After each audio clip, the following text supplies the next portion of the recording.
Hey guys, welcome back to Fan First Sports. I hope you guys are having a great day.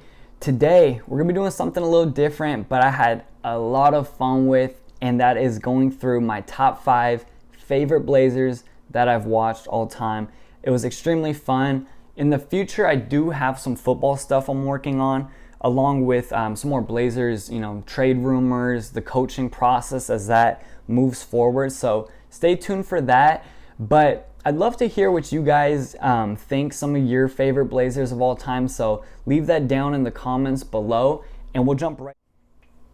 My number 5 guy here is JoelPerth, the Vanilla Gorilla.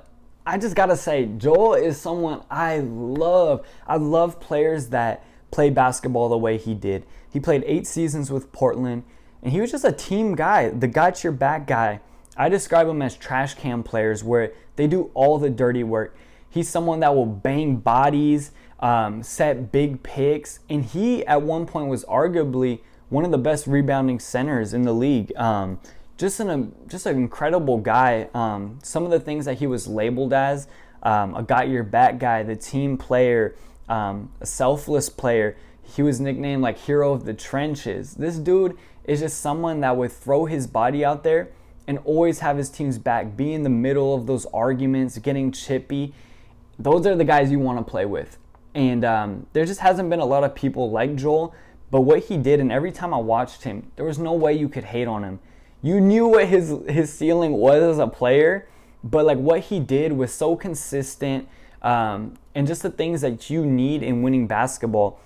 He was very loyal and stuck it out. He actually started when the Blazers had one of the worst records in the league, and he stayed, and he wanted to stay to see them grow into an upper echelon team before they got like Brandon Roy and LaMarcus Aldridge and all that. So JoelPerth, thank you. You're one of my favorite players to watch. My number 4 guy here is LaMarcus Aldridge, the L Train. Now I must say, a lot of people actually don't like LaMarcus.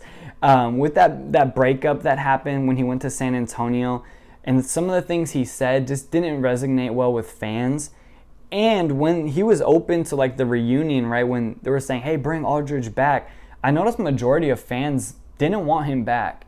Now, for me, I must say I was one of the guys like, yeah, bring him back if it's right. I kind of liked LaMarcus. His low post game, that mid-range scoring, no one's really done it as effective as him consistently. He was a 7-time All-Star, 5 All-NBA teams, and he was just a consistent rock for Portland throughout those years.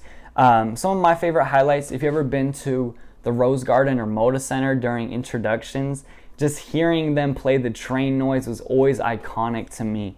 Another thing would be that playoff series in 2014 versus Houston when, if you remember, those first 2 games, he dominated.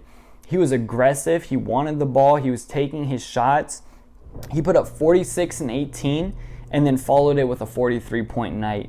And then they won that series. But I think the breakup just kind of tainted his name in Portland. But for me, I've always loved LaMarcus, and that's why he's number 4 on my list.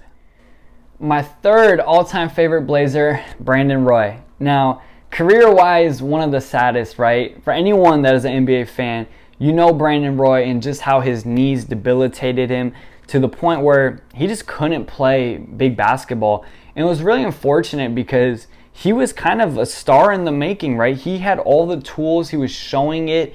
He had that clutch factor and just the look in his eyes, the desire to win.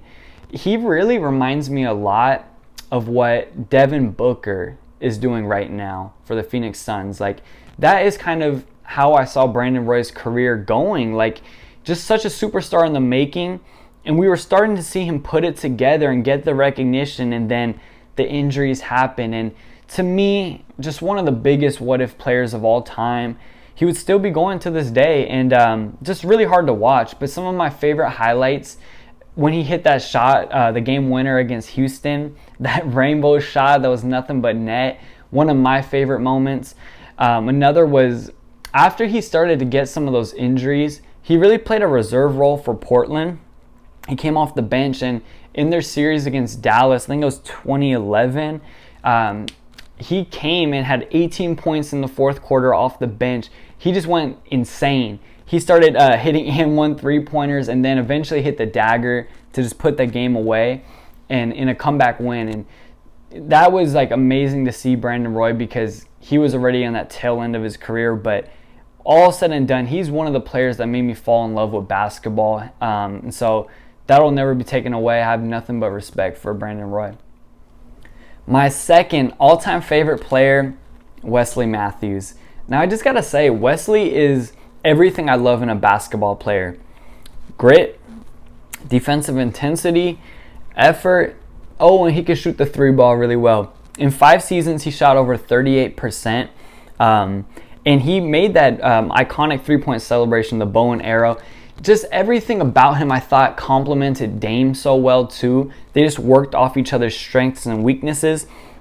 And the hardest part about Wesley was, I think it was 2014, he went down and ruptured his Achilles, was out for the year. And LaMarcus Aldridge said he was the heart and soul of the team. And from that point on, for the Blazers season, it was like all hope was lost. They lost their guy.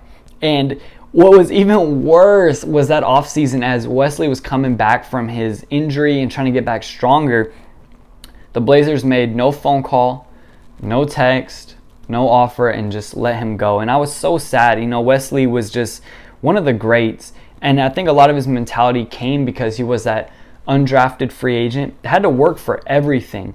And now there's talks of him maybe coming back. Like, hey, should we sign Wesley this next season? And I say yes, like bring him back. I think he can offer a lot of good things. And just, he was a fan favorite here in Portland. A lot of people loved his game, who he was as a player. And he loved Rip City too. So please, Wesley, just come on back. I would love to have him back on this team. My number one guy here, Damian Lillard. It's no surprise. Dame time, Dame Dollar, whatever you want to call him. He is the superstar role model of Portland, and there's just so many great things that we could say and talk about with him. I could be on a rant for like an hour just saying all the things I love with Dame. I mean, he compares to Steph Curry. He's changed the game with taking these insane shots, and he's made them so often. As a fan, you almost expect them to go in at this point. There's just so much to his game on the court, and that's not even touching the surface with Dame. I mean, what he does out in the community, who he is as a person, as a role model and a leader, I feel like are so much more valuable and important. Like, we know he's a killer on the court, but Dame also wears his heart on his sleeve and is so open to media and such a good person. I feel like the things he stands for, his loyalty, his character, his work ethic, is things that all people should strive to be like. And just seeing him over the years to have no drama, scandals, or anything along those lines has been pretty incredible. Being a superstar of his caliber, he is the guy. And I just love Dame. I think everyone, to have him as a role model and someone to look to, it's just evident. Like, this guy is truly one of the most likable players in the league. And Portland should not take him for granted. Everything he does, you need to make everything happen to keep that dude happy. But by far, Dame is my favorite player of all time. Just so much to love about him. And yeah, that kind of wraps up my list. We have JoelPerth, LaMarcus, Brandon Roy, Wes Matthews, and then Damian Lillard. So again, comment down below some of your favorite Blazers of all time. Maybe your top 5. I'd love to see it. And I hope you guys have a great one. I'll see you on the next episode. Take care until then. Bye.